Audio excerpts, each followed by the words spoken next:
Oke, selamat pagi. Assalamualaikum warahmatullahi wabarakatuh. Salam sejahtera untuk kita semua. Baik teman-teman, ketemu lagi di course Game UI di sesi hari ini. Kita akan melanjutkan materi sebelumnya, yaitu pengenalan HCI. Mudah-mudahan tugasnya sudah diselesaikan semua, begitu ya. Mungkin tidak perlu saya elaborasi satu persatu tugasnya, karena tugas tersebut adalah tugas awal untuk mengenalkan konsep HCI untuk teman-teman yang memang baru di bidang ini. Kalau teman-teman yang backgroundnya ilmu komputer atau desain mungkin sudah dapat, tapi untuk teman-teman yang backgroundnya dari program studi yang lain, mudah-mudahan konsep HCI introduction itu bisa membantu teman-teman untuk nanti memahami bagaimana membuat desain user interface yang baru. Oke, izinkan saya men-share materi terlebih dahulu.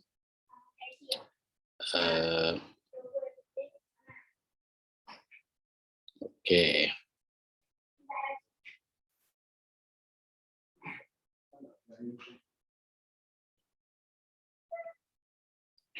Oke, mungkin saya share yang PowerPoint aja deh. Nah, ini oke.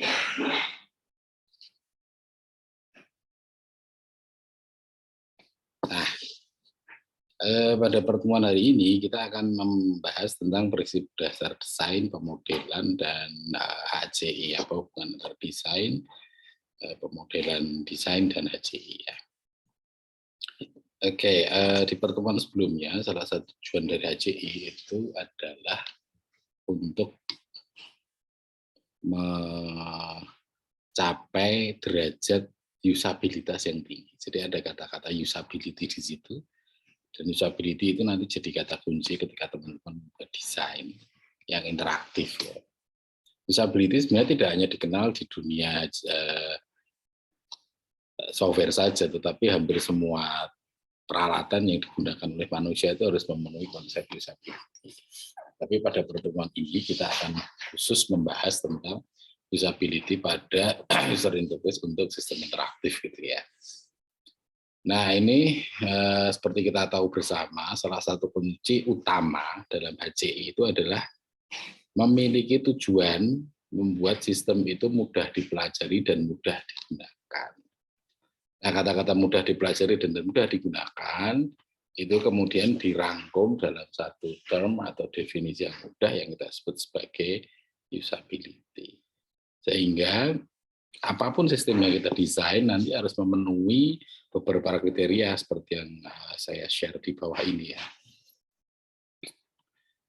Yang pertama, sistem yang usable adalah sistem yang easy to learn.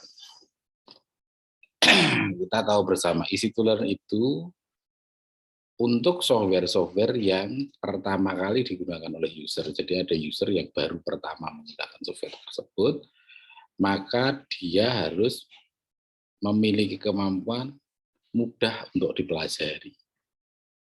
Jadi pengguna baru itu dengan cepat bisa belajar untuk menggunakan dan memiliki tingkat kegunaan yang sama dengan pengguna yang lama. Kalau dulu kan ada orang yang bisa menggunakan mesin setelah lama sekali dia mahir, tapi kalau awal-awal dia tidak terlalu mahir. Maka seperti itu berarti sistem atau mesin tersebut tidak easy to learn. Tapi kalau sistem easy to learn itu user baru dengan cepat dan mudah itu bisa belajar dan mempunyai tingkat keahlian seperti user-user yang sudah lama menggunakan. Yang pertama. Yang kedua, easy to remember how to use. Kalau kita sudah pernah belajar menggunakannya, mungkin 1 bulan yang lalu, 2 bulan yang lalu, atau mungkin 1 tahun yang lalu. Tetapi kemudian lama tidak menggunakan, ketika akan menggunakan kembali, kita itu harus mudah untuk mengingat bagaimana menggunakannya. Contoh kalau software yang sering saya pakai setahun sekali itu namanya e-filing. Untuk membayar pajak. Kalau teman-teman mahasiswa, sistem yang biasa diakses itu adalah sistem pendaftaran KRS online. Itu kan diaksesnya 1 semester sekali. Tetapi tiap semester teman-teman tidak kemudian belajar apa, tidak kemudian belajar how to-nya, tetapi dengan pengalaman pertama teman-teman kemudian bisa menggunakannya dengan mudah. Nah, itu konsep yang disebut sebagai easy to remember how to use. Nah, kemudian dua hal yang kemarin sudah kita diskusikan bersama, yaitu effective to use. Sistem yang usable itu membantu, memandu pengguna untuk mendapatkan tujuannya. Kalau teman-teman mau mendaftar KRS, 24 SKS, mata kuliah wajibnya 20, mata kuliah pilihannya 4, maka sistem tersebut harus mudah memandu teman-teman untuk memilih 20 mata kuliah wajib yang sesuai, 4 mata kuliah pilihan yang sesuai. Kalau itu sulit, bahkan menimbulkan kesalahan, sehingga mungkin keliru mengambil mata kuliah pilihan yang seharusnya tidak dipilih. Atau ketika kita bermain game, kita mau menjual item kita, ya, weapon yang sudah levelnya rendah itu akan kita jual, kemudian atau kita trade dengan item yang lebih bagus, harus mudah digunakan dan sesuai hasilnya. Itu namanya effective to use. Kemudian efficient to use dengan waktu yang sesingkat-singkatnya, secepat-cepatnya, dengan sumber daya yang sekecil-kecilnya, jadi kita tidak kesulitan banget melaksanakan interaksinya, maka sistem kita sebut sebagai efisien. Dan efisien itu harus jadi satu kesatuan ya. Bisa efektif tapi lama ya nggak bagus, cepat tapi keliru juga nggak bagus. Nah, kemudian yang menarik itu ada dua bagian yang terakhir. Yang pertama, sistem itu harus enjoyable to use. Jadi apalagi game ya. Kita mau mendesain game UI, tentunya game UI yang kita desain itu harus menghantarkan penggunanya itu untuk enjoy. Maka kunci usability yang pertama itu adalah enjoyable to use. Dan terakhir adalah safe to use. Saya ingat ketika dulu PlayStation 2, PlayStation 3 itu masih muncul dan harganya mahal, teman-teman di kos-kosan saya dulu itu sering pinjem 2 kali 24 jam ya, biayanya cukup mahal untuk ukuran mahasiswa pada saat itu. Sehingga apa? Sehingga pada saat itu yang kita lakukan adalah patungan dan memanfaatkan waktu sebaik-baiknya. Kalau perlu nggak tidur untuk main, gitu. Sehingga apa? Akhirnya besoknya itu jarinya sakit. Kenapa? Kita memakai gamepad yang palsu, tidak nyaman, maka tidak safe to use. Tapi kalau kita pakai asli yang soft, enak, itu nyaman. Nah, desain itu juga begitu. Ada warna-warna yang ketika dipandang dalam waktu yang lama itu tidak nyaman. Ada tombol-tombol yang terlalu kecil sehingga bisa menimbulkan sakit di ini. Palm itu juga bagian dari yang harus dipelajari. Oke ya, sampai di sini ada pertanyaan? Enggak ya, oke. Baik, saya lanjutkan. Wah, ini malah ke close tadi, mohon maaf. Saya buka lagi. Oke. Nah, ini mungkin bisa diingat-ingat ya semua. Sebenarnya HCI itu konsep yang secara tidak langsung, kalau teman-teman itu sudah sering desain, itu pasti beberapa sebagian besar itu sudah diimplementasikan. Namun dengan mempelajari HCI secara formal seperti ini akan lebih mudah untuk mengingatkan kita ketika mendesain itu kira-kira apa saja yang harus diingat gitu ya. Easy to learn, easy to use, easy to remember how to use, effective to use, efficient to use, enjoyable, dan safe. Ya, silakan ingat-ingat. Oke, selanjutnya kemarin kita bicara tentang HCI Goal ya. Kemarin baru saya singgung sedikit, lah hari ini kita akan bicarakan dengan lebih detail gitu ya. Yang pertama itu namanya safety. Jadi desain yang teman-teman buat itu harus melindungi pengguna dari kondisi berbahaya dan situasi yang tidak diinginkan. Misalnya usernya adalah bekerja pada pembangkit tenaga nuklir atau sistem penjinak bom. Operator kan harus berinteraksi dari jarak jauh. Maka desainnya akan beda dengan yang desain yang aman-aman saja. Atau pada situasi dan kondisi emergensi, misalnya medical equipment pada intensive care unit. Itu desainnya agak beda nanti dengan antar muka yang didesain pada kondisi-kondisi yang normal. Safety dari tujuan dari HCI goal dari safety itu juga terkait dengan data, di mana desain yang kita buat harus mampu mencegah pengguna dari kesalahan fatal dengan mengurangi resiko menekan tombol atau menu yang salah. Kadang-kali kita ngeliru cut delete gitu ya, mau ngopi keliru delete, mau clear keliru clear all, save ternyata keliru filenya, jadi ketikan yang asli hilang entah kemana gitu ya. Seringkali kan kita nge-rename kemudian versi yang awalnya hilang dan seterusnya ya. Jadi teman-teman pernah mengalami itu. Nah, harus ada mekanisme untuk mencegah pengguna dari kesalahan fatal. Misalnya melalui warning dialog. Apakah Anda ingin menghapus secara permanen? Apakah akan meng-override save pada slot ini? Itu kan sering kita jumpai pada game ya. Nah, itu namanya mencegah dari kesalahan fatal karena menekan tombol atau menekan salah. Kemudian juga menyediakan fasilitas untuk recovery data. Kalau bisa gitu ya, game salah nge-save, ternyata save-savean yang teman-teman anggap bagus itu malah replace dengan save-savean yang jelek. Gimana cara recovery datanya? Ada yang bisa, ada yang enggak. Nah, ini bagian dari HCI, bagian dari desain yang baik. Nah, kemudian harus menjamin privacy, misalkan ketika harus menyebutkan data-data yang sifatnya private ya di bintang-bintang gitu ya, dan seterusnya. Nah, ini terkait dengan safety. Kalau terkait dengan utility dan efektivitas ini saya jadikan satu ya. Utility itu kemarin pertemuan sebelumnya sudah saya sampaikan.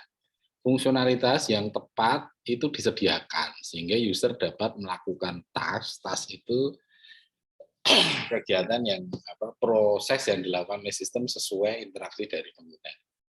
Misalnya scientific calculator. Kalau namanya scientific calculator, ya harus ada fungsi-fungsi selain plus, minus, kali, bagi.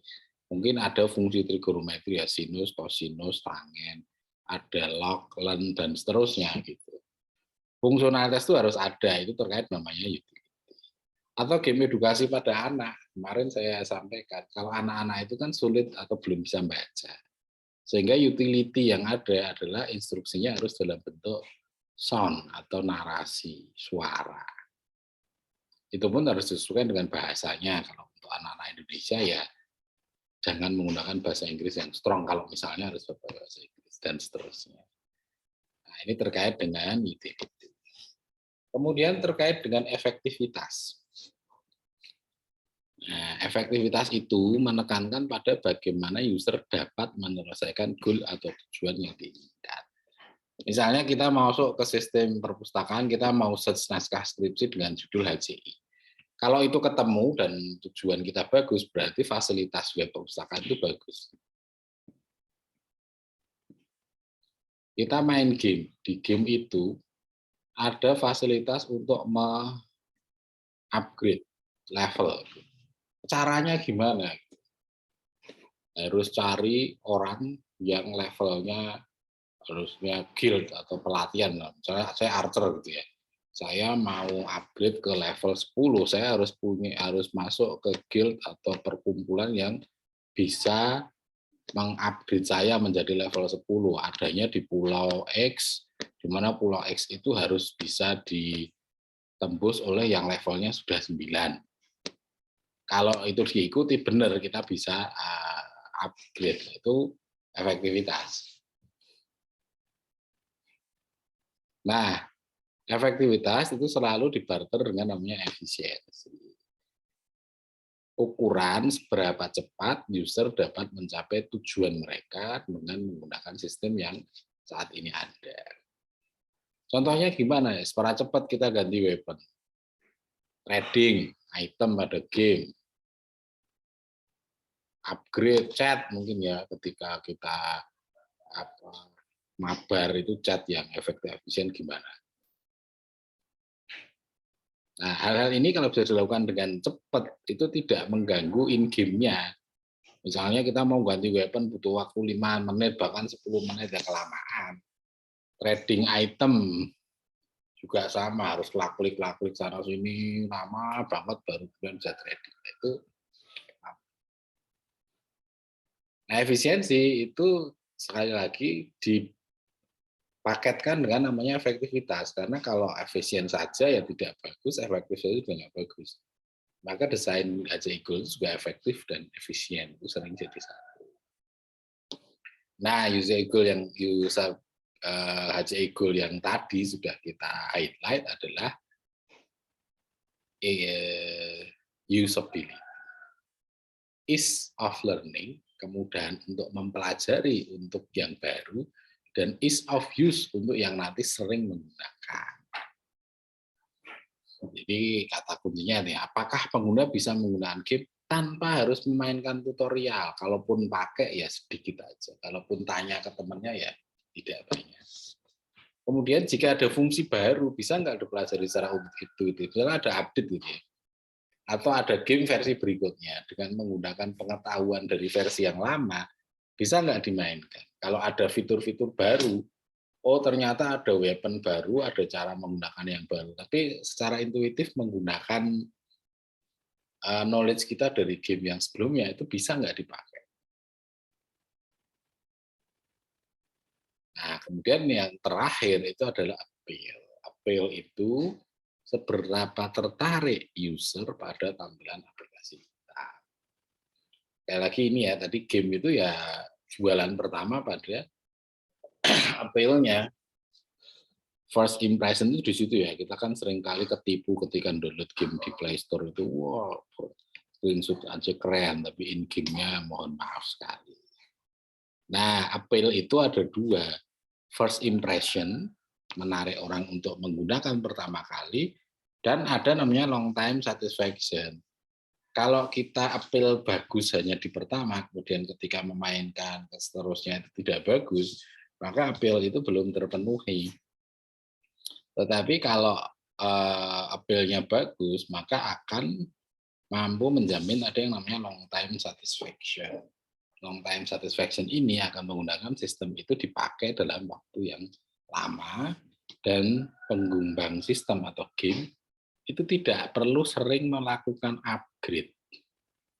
Penyegaran tetap perlu ya, karena orang itu kan bosan misalnya tampilan Peduli Lindungi kok kayak gitu, terus mesti ada upgrade, ada perubahan pada icon dan seterusnya. Shopee, Tokopedia, Traveloka itu juga sering. Nah, itu untuk apa? Untuk menarik user sehingga tertarik pada tampilan aplikasi yang kita sebut sebagai appeal. Ya. Oke, nah sekarang kita mulai agak-agak ini ya, agak-agak bisa jadi evaluator. Jadi orang yang mau desain itu kan syaratnya harus tahu dulu kriteria desain yang baik itu kayak apa. Dengan mau masak nasi goreng, maka orang yang punya referensi makan nasi goreng di tempat yang enak itu nanti akan bisa bikin, oh nasi goreng saya itu enak karena guideline-nya begini. Oh nasi goreng saya tidak terlalu enak karena terlalu asin, terlalu banyak kecapnya, terlalu banyak minyaknya, atau nasinya terlalu basah gitu. Nah itu bisa dilakukan kalau teman-teman sudah bisa punya guideline untuk evaluasi dulu. Nah, ada evaluasi yang sangat sederhana untuk usability. Ini ada contoh ya. Ini saya contohkan dulu untuk aplikasi sejuta umat, namanya Microsoft Word. Ini bukan iklan ya, tetapi saya ngambil materi yang memang software-nya itu kita kebanyakan sudah pakai. Dari sisi safety gimana? Safety dari sisi data gitu ya. Oh ada exit before save. Ditanya ya ketika kita mau menyelesaikan ketikan nge-close tetapi belum di-save, dia tanya, yakin nih exit before save. Oh enggak, save dulu. Nah, ini salah satu contoh saja. Nanti safety yang lain bisa teman-teman banyak pakai gitu. Yang kedua adalah dari aspek utility. Utility itu kan fungsionalitas yang ada di MS Word itu banyak sekali. Fungsi-fungsi word processor tersedia sangat lengkap. Misalnya saya mau spell checker, oh ada. Saya mau secara otomatis mengganti kata-kata yang salah, oh ada. Saya pengen setelah tanda titik atau tanda koma itu langsung huruf besar di awal, oh bisa. Saya ingin salah nulis nih, tulisan kecil semua, mau saya perbesar semua, tapi saya malas untuk ngetik ulang. Oh bisa.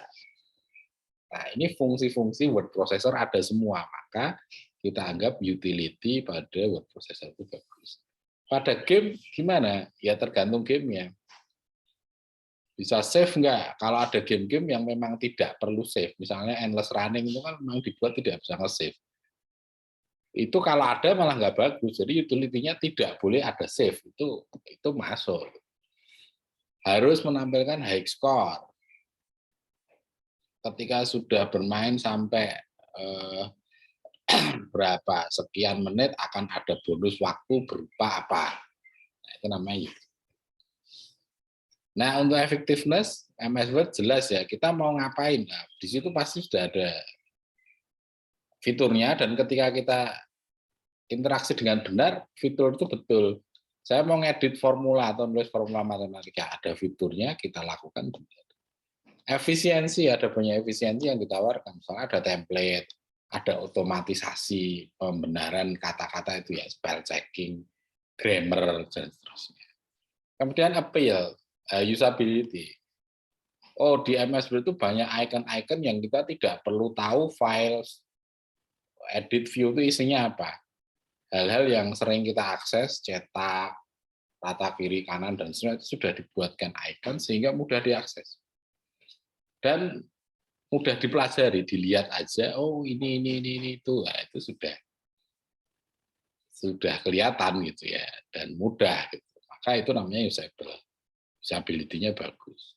Appeal-nya gimana? Coba kita lihat. Apakah MS Word sekarang tampilannya lebih bagus dari MS Word 5 tahun yang lalu? Saya kira iya. Karena desainer UI UX-nya MS Word itu akan selalu mengupgrade sehingga appeal dari MS Word itu tercapai. Oke ya, sampai di sini saya kira gampang ya. Bagaimana ngecek apakah sebuah aplikasi itu bagus atau tidak dari sisi HCI itu seperti itu.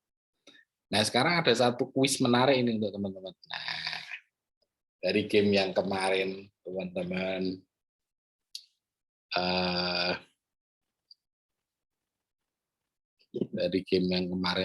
pilih itu apakah sudah ketemu mana game yang bagus dan mana game yang jelek.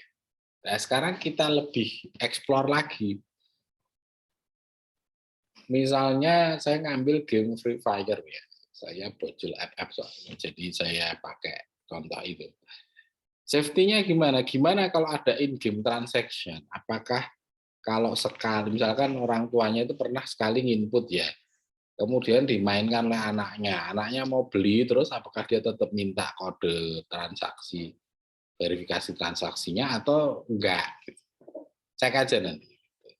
Dari sisi utility, apakah fungsionalitas untuk permainan first person shooter yang seperti FF, PUBG, dan seterusnya itu terpenuhi? Teman-teman nanti bisa nyari. Oh, kalau game seperti itu harus bisa bikin grup, dua-dua bisa bikin grup banyak, bisa healing temennya, dan seterusnya. Oh bisa, berarti bagus utility-nya. Effectiveness-nya silahkan nanti dicek. Efisiensinya silahkan. Usability-nya untuk orang-orang yang baru belajar FF, atau kalau ada update FF baru, apakah dia bisa menggunakan, nah, silahkan nanti dilaporkan. Ini kan contoh ya, teman-teman nanti bisa mengganti ini dengan game yang lain. Gitu. Appeal-nya gimana? Tampilan keseluruhan dari user interface-nya. Menarik atau tidak? Saya lihat kan, misalnya PUBG sama Free Fire itu agak beda dikit. Gitu. Kalau PUBG itu rasa-rasa Amerika begitu, Free Fire itu rasa-rasa Korea dan Asianya cukup tinggi kalau menurut saya ya.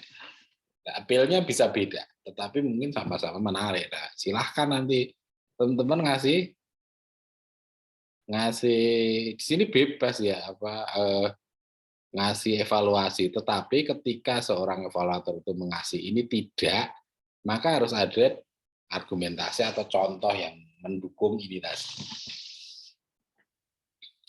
Safety-nya seperti apa, utility-nya seperti apa, dan seterusnya. Nah, ini sedikit gimana kita meningkatkan cita rasa HCI kita, sehingga kalau kita main game itu langsung yang terpikir di sini ketika atau menginteraksi sebuah aplikasi itu safety-nya gimana ya, utility-nya gimana ya, effectiveness-nya gimana ya, efisiensinya gimana ya, usability-nya gimana ya, appeal-nya, kalau appeal-nya biasanya sudah sering kita ceritakan, tampilan upgrade-nya bagus, weapon-nya keren, sekarang ada weapon serinya Final Fantasy bisa dipakai, atau weaponnya apa itu Resident Evil itu sekarang ada loh di PUBG dan seterusnya misalnya ya. Nah silakan ini nanti teman-teman bisa cek sehingga sense of human computer interaction kita semakin kuat. Nah kalau sudah itu kita bisa move ke apa yang disebut sebagai design rule dan guideline. Nah kemarin kan kita sudah dapat itu 3 hal ya, HCI, design rule, terus UI. Dengan mengetahui konsep HCI secara mendasar dan kita mengetahui desain guideline yang bagus, maka kita bisa menghasilkan UI yang bagus. Nah ini saya highlight, mohon maaf nih batuk. Ini saya highlight lagi, usability dan HCI itu menjadi aspek yang penting dalam proses pengembangan sistem, terutama game, dan meningkatkan relation agar memenuhi kebutuhan dan kepuasan. Nah, apa peran HCI nanti untuk desain teman-teman? Yang pertama, bisa membantu desainer. Yang kedua, bisa membantu analis atau nanti pengguna untuk mengidentifikasi kebutuhan pengguna, mulai dari text style-nya, font-nya, layout, grafik, maupun color yang akan digunakan. Itu dari sisi HCI. Kalau dari usability apa? Memastikan sistem itu tadi sesuai dengan tujuan HCI, ya efektif, efisien, aman, utility-nya tercapai, mudah dipelajari, mudah diingat, mudah digunakan. Wah ini ada typo sedikit ya. Bisa digunakan secara praktis dan memuaskan pengguna. Jadi HCI, usability, desain itu kan satu kesatuan yang kemarin sudah saya sajikan gitu ya. Oke, kalau seperti itu, apakah ketika kita akan mendesain, kemudian ada guideline. Guideline itu apa sih? Guideline itu aturan terstandarisasi lah yang bisa diikuti sehingga kita bisa mendapatkan ya ranking minimal bahwa desain kita itu sudah bagus. Ternyata ada. Coba kita lihat di sini.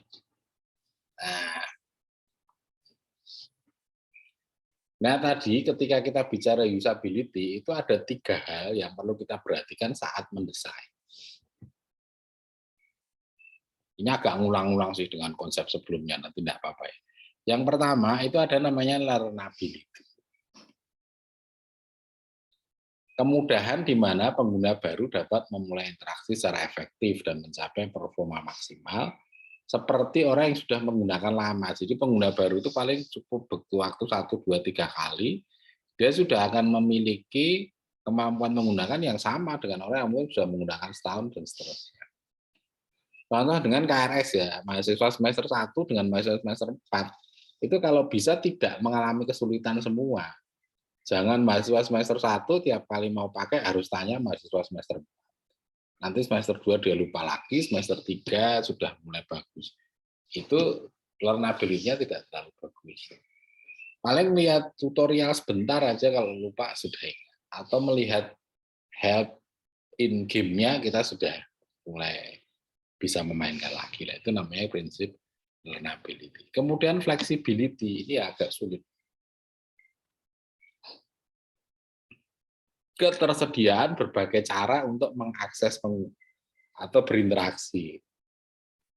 Kalau dalam teori AJ itu namanya multimodal ya, atau multimodal. Jadi ketika satu model interaksi itu tidak cocok, sistem itu akan menawarkan model yang lain, ya. Misalnya pakai keyboard atau mouse, atau dua-duanya. Pakai touchscreen atau tilting gitu ya, kalau game racing itu. Tombolnya mau floating tombol atau fix, nah itu flexibility. Kemudian robustness, robust itu artinya hebat. Di sini diterjemahkan kemampuan sistem untuk menjamin kesuksesan pengguna mencapai tujuan interaksi. Jadi robust itu dihitung, misalnya gini, 1.000 orang narik uang dari ATM-nya BCA, berapa orang yang gagal? Kalau 100% berhasil, itu namanya robust. Dengan KRS, pakai sistem yang ditawarkan oleh perguruan tinggi masing-masing. Kalau dari 3.000 mahasiswa yang melakukan KRS, yang komplain hanya 1%, itu robust. Tapi kalau yang komplain banyak, maka sistemnya belum robust. Bisa dipahami ya. Nah, ini kalau mau diperpanjang ya banyak gitu, tapi ini coba kita cepat aja ya, karena learnability itu mudah. Agar learnability itu bisa tercapai, yang pertama desain itu harus predictable. Maka ada istilah predictability. Predictable itu artinya dengan melihat tampilan pada user interface, kita itu bisa mengira-ira. Oh, kira-kira kalau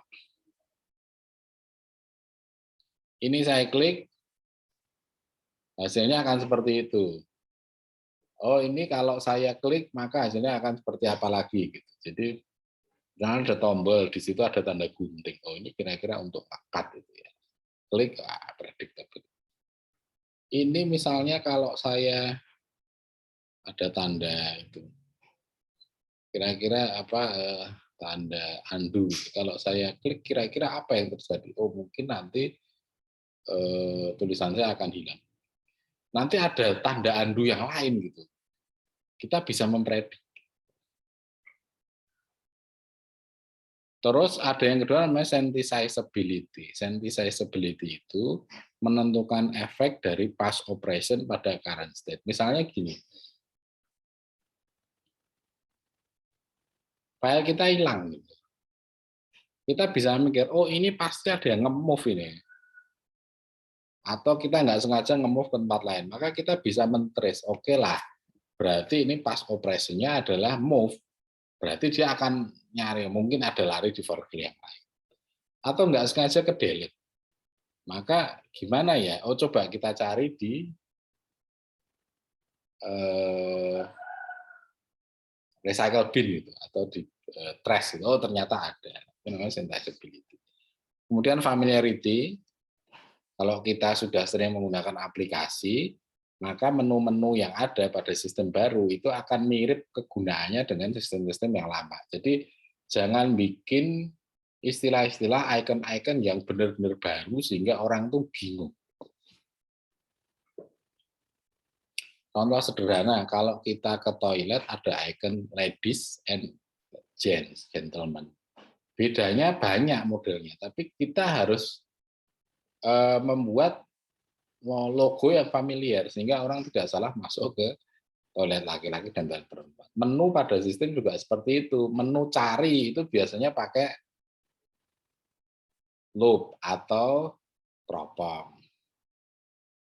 Menu cut biasanya pakai gunting. Kalau Anda ganti pakai gergaji mesin, itu sama untuk cut, tapi tidak familiar. Kemudian tadi familiarity itu kadang-kadang terkait dengan namanya generalizability.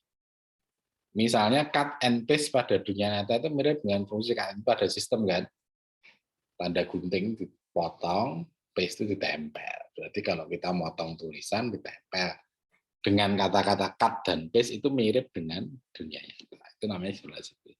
Terus yang penting adalah konsistensi. Sistem itu akan berulang berlaku sama. Hari ini main game, besok main game yang sama, menunya sama, kontrolnya sama. behavior dari karakternya juga sama. Hari ini ambil uang di ATM, kalau saya narik 100.000, ya keluarnya 100.000. Bukan besok saya narik 100.000, keluarnya 50.000. Namanya konsistensi. Jadi orang nggak bingung. Loh, kemarin itu desain ini itu untuk fitur ini atau fungsionalitas ini, sekarang kok ganti. Jadi berarti bisnis kita nggak konsisten.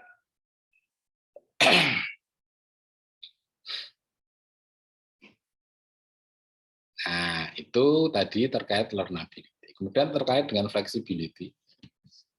Flexibility itu fleksibilitas, menawarkan fleksibilitas ketika menginteraksi. Nah, biasanya fleksibilitas itu dijamin dengan beberapa hal, ya. Di sini namanya dialog inisiatif. Semua dialog dilakukan dengan request dan respon yang sederhana. Dialog tuh kalau kita mau menginstruksi ke sistem tuh, sistemnya nanya gitu. Apakah Anda akan menyimpan klik ya, apakah Anda akan mendelete, apakah Anda akan mengirim ini. Tolong masukkan kode ini. Nah, itu namanya dialog. Dialog itu harus bisa dilakukan dengan request dan respon yang sederhana. Yang sekarang menjengkelkan itu, apakah Anda bukan robot? Klik gambar mobil, klik gambar sepeda, klik gambar tanda lalu lintas. Sudah diklik lama banget, nah itu nggak responsif. Kemudian multithreading itu terkait dengan prosesor sebenarnya. Intinya aplikasi kita itu harus ringan sehingga multithread, jumlah prosesor yang ada pada prosesor sekarang, jumlah CPU pada prosesor sekarang tidak hanya satu, sehingga program yang kita gunakan harus memuat multithread. Itu sudah nggak usah dipikirkan lah. Itu biasanya sudah oke. Kemudian yang ketiga aja ini, artinya task migratability.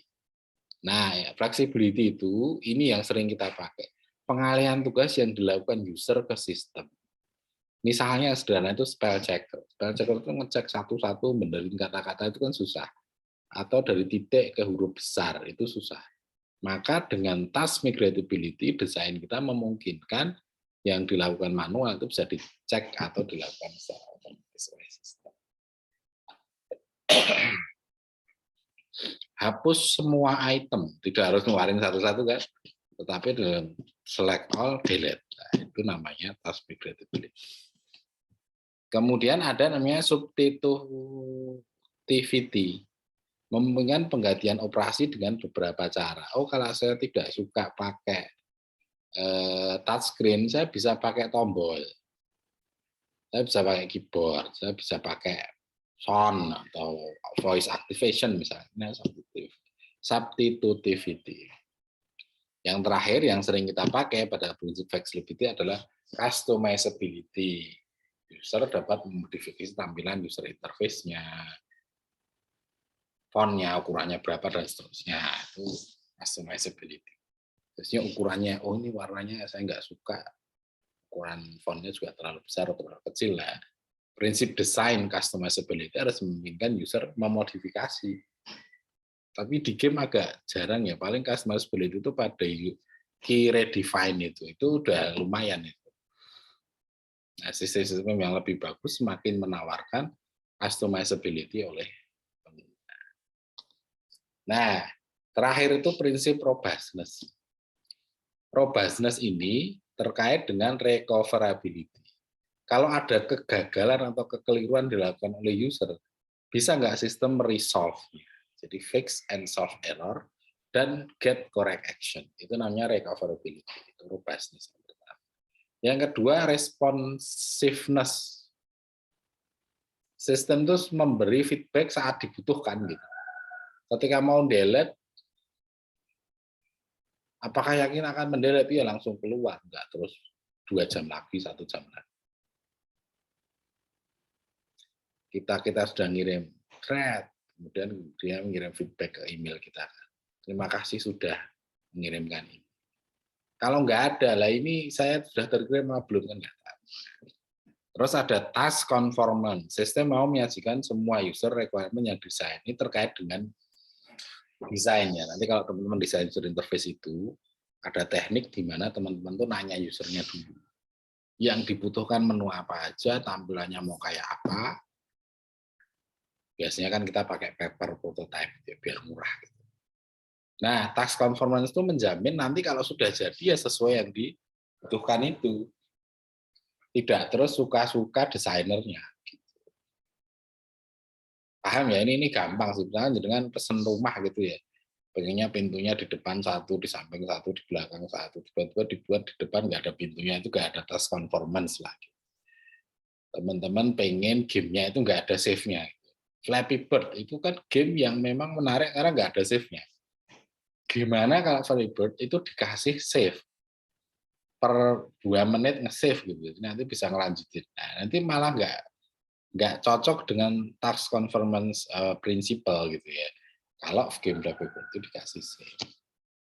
Nah, yang terakhir namanya observability. Keseluruhan fitur itu dapat diamati oleh user. Jadi user tuh tahu aplikasi ini tuh bisa ngapain aja, walaupun tidak sering dipakai. Makanya ada struktur menu yang baik, ada bagaimana menyajikan tombol yang oke, dan seterusnya. Itu terkait dengan namanya observability. Nah, ini mungkin agak asing ya istilahnya, tapi kalau teman-teman nanti sudah desain, ini sebenarnya pasti teman-teman sudah lakukan. Jadi ketika desain ini, oh ternyata saya pakai prinsip konsistensi toh ini. Oh ternyata saya pakai prinsip familiarity toh ini. Oh saya pakai prinsip recoverability ternyata. Nah, itu nanti secara umum akan sudah muncul pada aktivitas yang teman-teman lakukan nanti di pertemuan berikutnya nanti ya, dengan instruktur yang nanti sudah ke desain. Itu menarik sekali. Kalau ini kita terpaksa teori dulu karena ini penting ya, terutama untuk teman-teman yang belum ada background desain. Nah, kemarin ada pertanyaan menarik ya, apakah desain itu bisa distandarisasi? Distandarisasi itu kalau mau bilang, oh mobil yang baik atau yang aman itu begini. Gampang kalau itu. Oh, anak yang cerdas itu yang IQ-nya harus di atas berapa, itu ada standar. Tapi kalau desain itu agak beda, karena desainnya terkait dengan penilaian yang sangat subjektif. Namun, walaupun sangat subjektif, desain itu tetap ada guideline-nya. Guideline itu peraturan, tapi tidak harus diundang-undangkan. Kalau teman-teman mau ngelanggar, juga nggak apa-apa. Hanya nanti akan menurunkan tingkat usability. Dan guideline itu sebenarnya bisa dengan buat sendiri. Kebetulan saya ngambil S3 di usability ya, itu salah output dari disertasinya, ini belum selesai sih. Ini ya guideline, bagaimana mendesain game edukasi yang baik, yang memenuhi kriteria edukasi dan gamenya. Nah, guideline itu sering disebut sebagai golden rule. Nah, heuristik itu parameter atau variabel yang kita pakai untuk menentukan aplikasi itu bagus apa enggak. Misalnya, saya ingin menilai orang itu bagus apa enggak. Saya akan lihat dari 1, penampilan fisiknya, 2, bahasanya, 3, tata keramanya, 4, kerapihan bajunya lah. 4 hal ini yang saya ambil sebagai kriteria itu namanya heuristik. Dan heuristik itu bebas dalam tanda petik. Bebas yang logis. Kalau saya menilai orang baik atau tidak dari wajahnya saja itu nggak logis, karena ada orang jahat yang wajahnya ganteng. Nah, golden rule itu menyediakan key principle of design secara ringkas dan aman. Aman itu maksudnya kalau diikuti ya desain kita itu nggak berubah, kalau orang Jawa bilang. Nah, dengan mengikuti rule ini, desainer dapat menghasilkan desain yang lebih baik. Dalam arti usability levelnya lebih. Nah, ini banyak teman-teman yang bisa kita ikuti. Ada banyak aliran di sana dan sangat berkembang, tapi di HCI biasanya ada 3 ini yang sering dipakai. Kita tidak akan bahas semua karena teman-teman nanti bisa mengeksplor sendiri. Yang pertama namanya Snyderman's 8 Golden Rule of Design. Yang kedua Nielsen 10 Heuristic, dan yang kedua itu Donald Norman 7 Principles.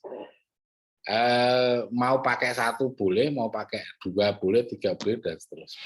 Bahkan nanti teman-teman tuh bisa mengcombine aja, namanya heuristik itu kan bebas-bebas saja ngambil. Nah, sekarang kita lihat salah satu aja untuk hari ini. Nanti prinsipal yang lain teman-teman bisa pelajari sendiri ya. Jadi kita akan cek ke yang terkenal itu namanya Snyderman 8 Golden Rules. Nah, ini sudah ada linknya ini. Coba saya klik ya.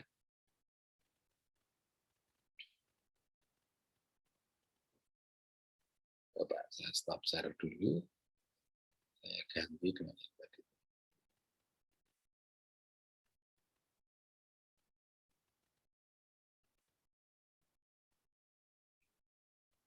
Oke, ini salah satu situs yang bagus ya, namanya interactiondesign.org. Nah, ini ada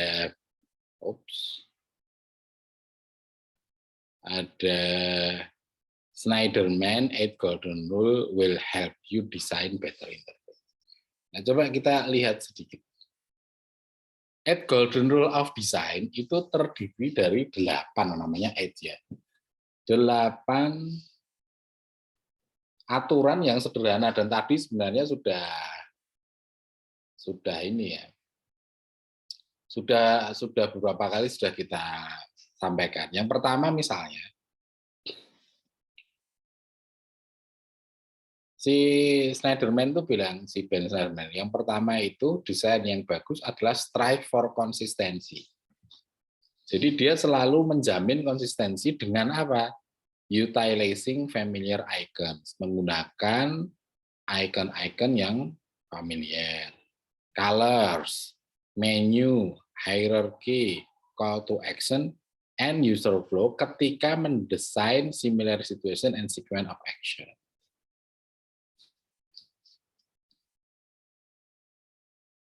Jadi gampangnya konsistensi itu jangan membuat desain yang ketika diklik itu ngageti. Oh, ini ada tombol cari, ketika diklik ternyata bukan untuk cari. Oh, ini ada tombol untuk kayaknya sih healing ya, ada tombol plus kesehatan. Ketika saya klik justru malah mendrain health saya. Nah, itu nggak bagus, bukan konsistensi. Nanti ini ada banyak YouTube yang teman-teman bisa akses bagaimana mengecek contoh strive for konsistensi. Ini saya tinggalkan untuk teman-teman jadi tugas ya. Kemudian yang kedua, enable frequent user to use shortcut. Jadi kalau ada instruksi-instruksi yang sering dilakukan, bisa pakai shortcut. Misalnya kalau di game-game RTS itu, real time strategy gitu kan kita sering break party pasukan kita jadi tiga kelompok gitu ya, satu nyerang ke sana, yang nyerang ke sana. Nah, itu harus ada shortcut yang gampang. Tidak harus klik terus di select baru di assign, itu lama. Atau di MS Word kalau yang paling sering Ctrl C, Ctrl V, Ctrl X gitu, Ctrl I, Ctrl U yang sering dilakukan itu gunakanlah shortcut. Kemudian offer informative feedback. Jadi kalau ada apa-apa itu berikan feedback.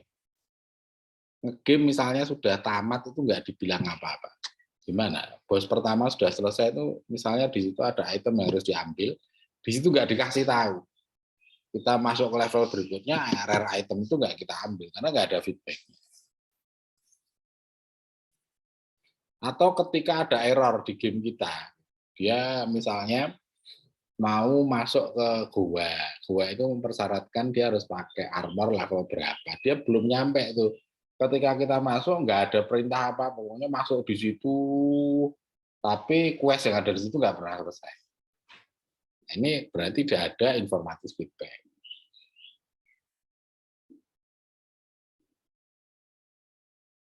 Nah, yang agak sulit ini, desain dialog to use closer itu maksudnya ketika kita berdialog itu harus sampai pada selesai gitu. User itu tahu, oh ini sudah selesai nih, sudah di close kayak orang ngomong tuh sudah selesai. Misalnya sudah beli item, loh ini sudah terbeli apa belum ya? Di situ ada tulisan thank you for purchasing our items. tiba-tiba uangnya berkurang, terus ini itemnya masuk ke inventory tapi nggak bilang apa-apa. Klik, Anda sudah level up, tidak terus diam aja. Ini hanya desain dialog with closure. Kemudian ada lagi over simple error handling. Jadi kalau terjadi error, sebisa mungkin sistem itu menawarkan user untuk bisa memperbaiki sendiri. Ada instruksi step by step yang bisa diikuti, kemudian resolve, errornya diselesaikan. Berikutnya adalah permit isi reversal of action. Kalau ada action yang salah, bisa di reverse atau di undo. Wah, ini kemudian yang ke-9 ini agak susah. Support internal locus of control. Ini artinya begini, user lah yang memegang kendali pada action dari aplikasinya, bukan kita nunggu sistemnya minta ini, sistem minta itu, dan seterusnya. Tapi kita lah yang nanti akan mengontrol sistem tersebut.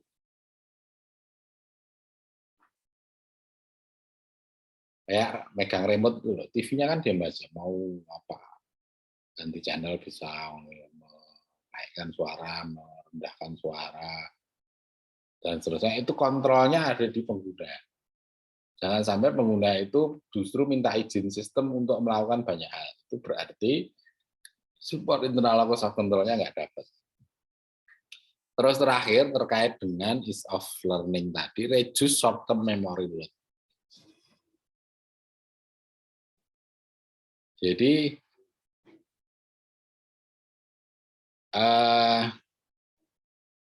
ini tuh ada ide di HCI itu, manusia itu kan hanya bisa berkonsentrasi pada waktu yang terbatas. Di sini dia nulis, batasan manusia itu hanya terbatas dan kita hanya mampu untuk mempertahankan 5 item dalam short term memory load kita. Sehingga apa? Interface-nya harus simple. Kemudian informasi-informasi yang penting itu ada di situ gitu. Misalnya ketika saya lupa pakai MS Word gitu ya, ketika saya hovering ke logonya, ikonnya itu situ ada tulisan yang mengingatkan, sehingga saya tidak harus mengingat-ingat terus ada di dalam short term memory kita gitu. Jadi intinya ketika kita menggunakan kemudian tidak menggunakan dalam waktu yang lama itu dengan melihat informasi entah icon, entah tulisan yang ada di tampilan itu, kebutuhan kita untuk berinteraksi itu sudah terpenuhi. Jadi enggak, aduh ini apa ya Pak? Dulu gimana ya cara menggunakannya? Misalnya saya mau nyari formula gitu. Formula itu kira-kira ada di mana ya? Yuk ada di tulisan formula. Coba saya klik. Oh iya betul, di situ ada tulisan sum. Jadi dengan melihat user interface itu kita tidak perlu mengingat banyak, sudah terpandu di situ. Itu namanya reduce short term memory load. Nah ini contoh, ini karena waktunya terbatas ya.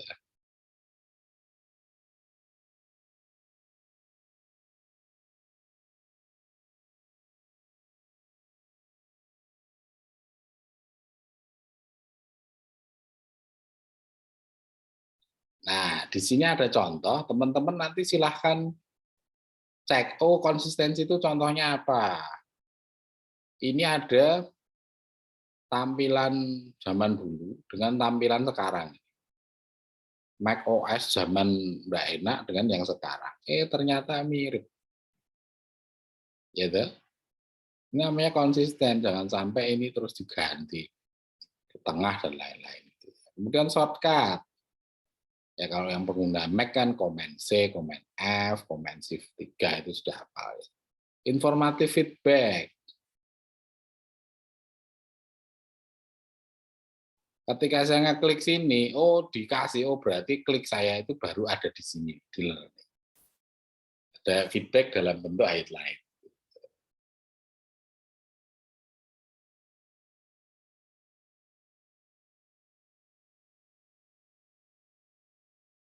Dialog ketika saya ngopi, Nah, ini kan ada tandanya nih. Sehingga kita itu tidak bingung, saya itu harus ngapain. Kalau dialog juga banyak ya, misalkan mau delete itu ditanya dulu dan seterusnya. Error handling. Oh ini ada error nih, dikasih tahu ini. Oh saya mau nginstal kok nggak bisa ini, soalnya ini berasal dari unidentified developer. Caranya piye? Your security preference allow installation of only apps.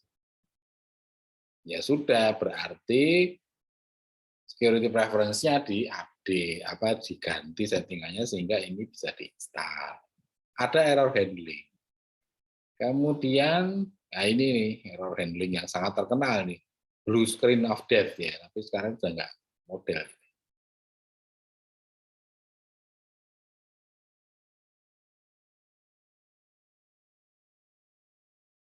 Terus reversal of action, ada undo move, ini di Finder itu sampai 5 item. Support internal locus of control, kita bisa mengendalikan ini semua yang terjadi pada aplikasi kita pakai activity monitor. Kemudian reduce short term memory load. Ya, sekarang kan banyak icon ya, jadi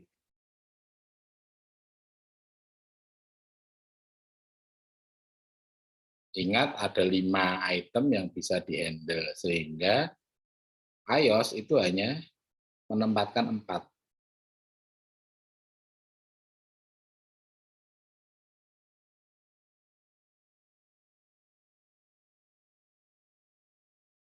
Kalau ini tampil semua, kira-kira teman-teman ingat nggak? Enggak, makanya di depan-depan itu kan biasanya hanya 4. Kira-kira yang paling sering dipakai apa? Nah, biasanya cara menggunakan Snyderman Edge Golden Rules itu pakai checklist seperti itu. Ya ini bisa di-download di sini, bagus sekali kalau teman-teman bisa pakai untuk mengevaluasi desain gitu ya. Oke, nanti dibuka sendiri ya, terus kemudian bisa dibaca. Tugas pertama teman-teman ya mendownload ini, kemudian mencoba untuk menilai game atau game ya, game aja karena itu kan game UI ya.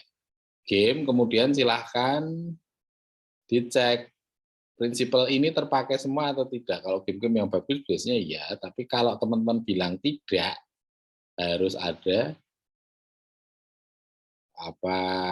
argumennya atau contoh atau brainstorm gitu. Kalau iya juga harus kasih contoh. Nah, kayak tadi ini loh. Konsisten apa contohnya? Oh ini loh.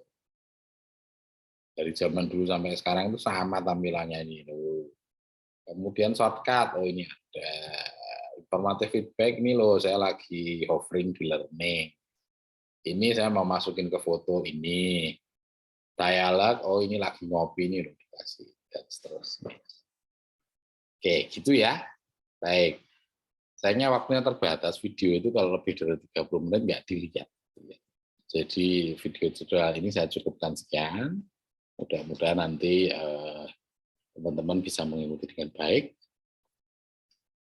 Sampai ketemu lagi di sesi yang lain. Selamat siang. Assalamualaikum warahmatullahi wabarakatuh.